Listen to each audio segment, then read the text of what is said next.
Today we're going to be talking about the new ME chassis. So this is just a conjecture video, everybody. So we're going to be talking about it, and we're going to be analyzing what we see based on pictures. And so we won't know what this car is going to be like, how it's going to perform, unless we actually race it. So that's the number one thing that you have to keep in mind when you're watching this video and other videos that have been released at about this time.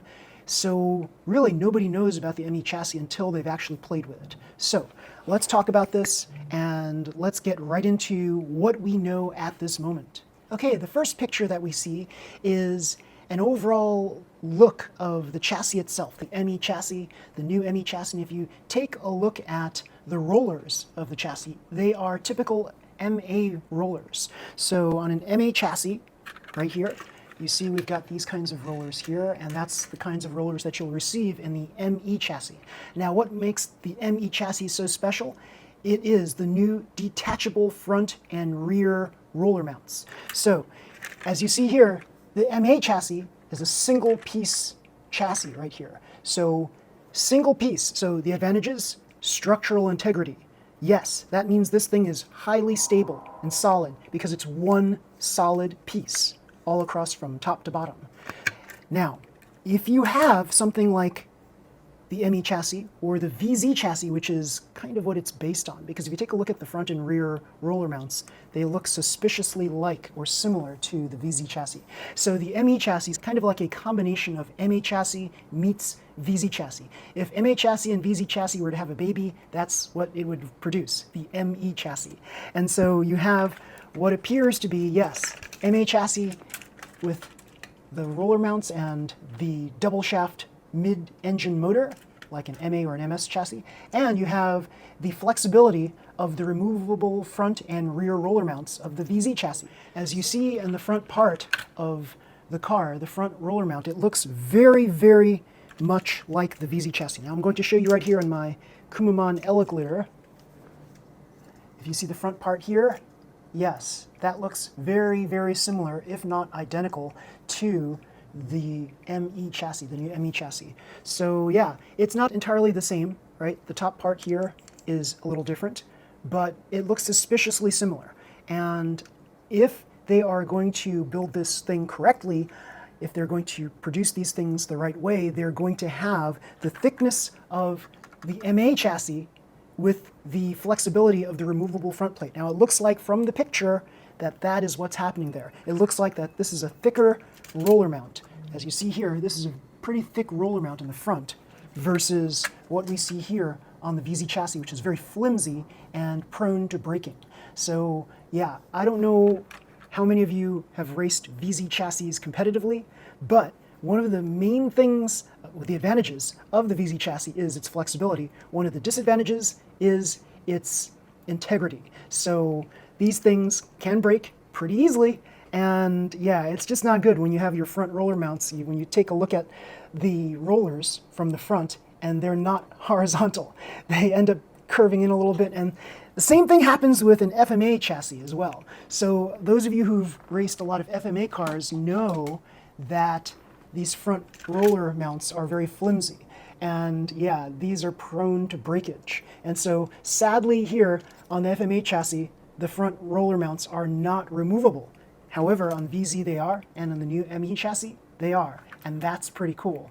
Now, because it is attached with screws into the chassis, you're not going to get the same stability that you'll get with a single uniformly created chassis like this. This is like, it's a beautiful thing, right? Like if you can get this to work, this entire thing right here, like this is very nice. Like in box stock, it works beautifully. But in tune class, you have to basically, you're kind of limited a little bit by the way that this is designed, such that you have to attach a specific plate on the rear of this to be able to get the ultimate flexibility that you're looking for. So you have to basically put the rollers through these points here that's on the chassis itself, and then you can like design hopefully a decent tune class car, or maybe even an open class car. But with open class, you might as well just shave this stuff off and shave this stuff off, and then you'll get something that is a lot more flexible and more to what you are looking for in terms of flexibility with the front and rear roller mounts.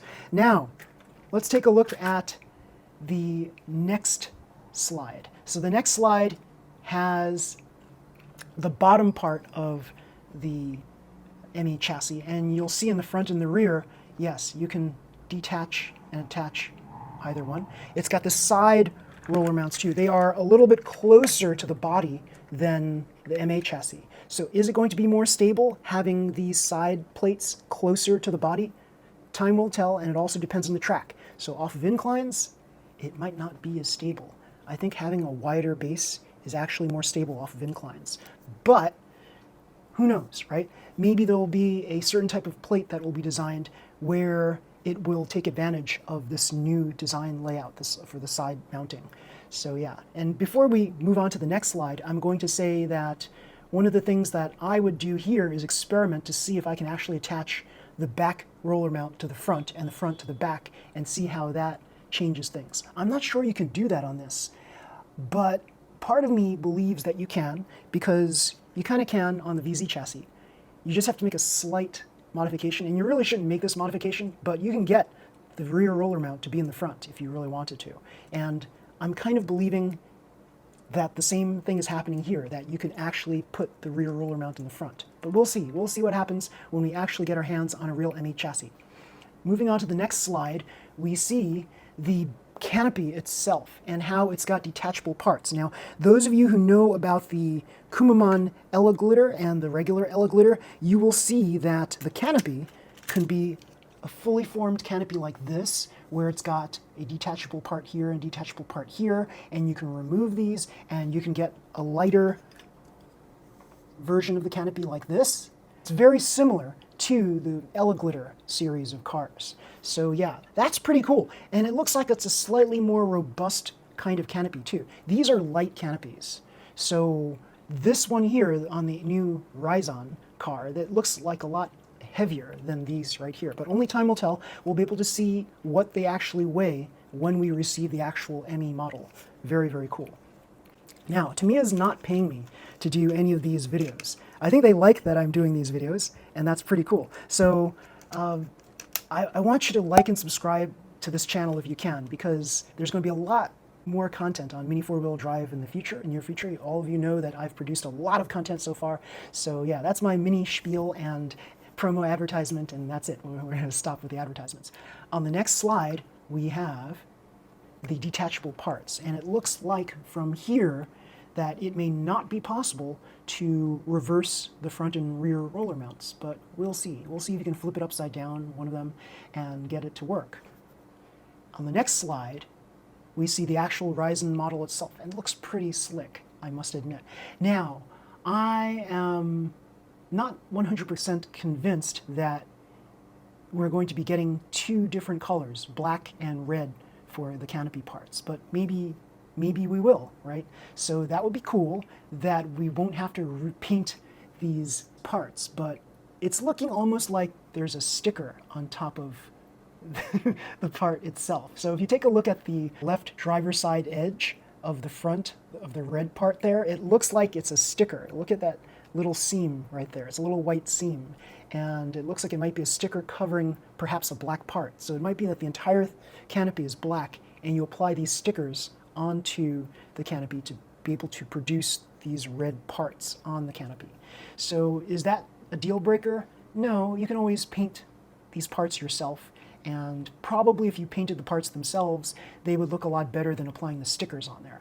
So a lot of you know from seeing my past videos that applying stickers does add weight to a car, and some of you might scoff at that and might think that, oh, it's a negligible amount of weight. No, it actually does amount to something. Sometimes you can add half an ounce to even an ounce of weight by adding all the stickers onto a car. And remember that every little bit counts.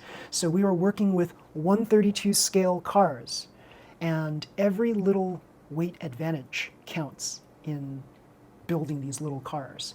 And so when you want to have the most stable car, then you have to have balance. And so if you start applying stickers willy-nilly everywhere, you're going to weigh down your car. So if you had a lighter car with no stickers, that might be to your advantage in winning races. So applying paint will add weight to a car. That is true. but you can control the amount of paint that you apply to the car more so than if you were to stick all the stickers onto the car.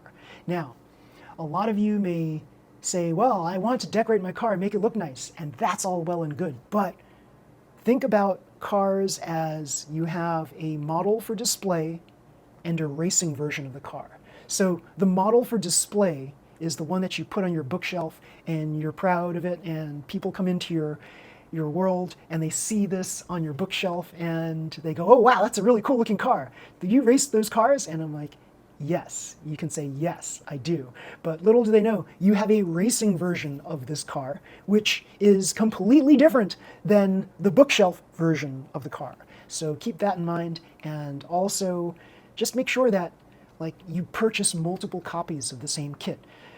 What does this do? So purchasing multiple copies of the same kit, you could sort through the kit and get the best parts for your racing version of the car, and then the parts that are not so race-worthy, you build the bookshelf version of the car, and you can put all your stickers on there. And by purchasing multiple copies of the same kit, you help out your local store or Tamiya USA. So it's a win-win for all of us, right? It's a win-win for you because you get the best car possible, and it's a win-win for Tamiya and your local hobby shop because you're buying multiple copies of the same kit. Very, very cool.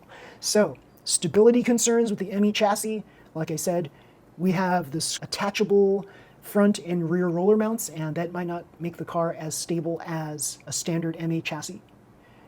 But most people will tend to disagree and beg to differ because attaching parts onto a car using screws, that should be pretty stable, right? At least in the very beginning.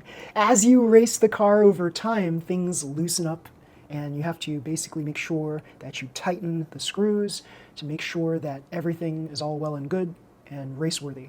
So that's a major thing you have to concern yourself with, because so many times I would be racing, like say my mock frames, and things would get loose over the course of a race.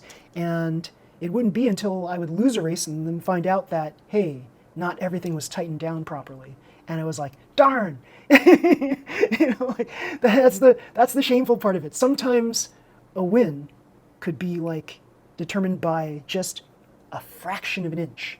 And if you had made sure that you tuned everything properly on your car, made sure all the screws were attached properly, make sure that the wheels were spinning freely, make sure there's no dust in the axles, make sure that your motor is broken in properly and continuously well maintained, that's how you get the best performing car. And sadly but true, not all of us think about these things when we're in our race mode. When we're in our race mode, we're in our competitive mode, we don't think about these things sometimes. And sometimes we just let them kind of pass, and then we realize too late, after the race is over, when we've lost, that we could have done these things to make our cars perform better. So you have to basically be very meticulous in what you do when you're racing these cars. You can't just go willy-nilly and expect to win a race just by sheer luck or just by dropping your car without any sort of tune-up prior to the race. So yeah, that's my best advice for the day. So make sure that you have a car that's well-oiled, well-tuned, well-maintained, and yeah, race-worthy. So that's it. That was our preliminary analysis of the new ME chassis. If you like this video, please slam the like button, subscribe to my channel. You'll see more videos just like this one. Until next time, everybody, see you. Bye.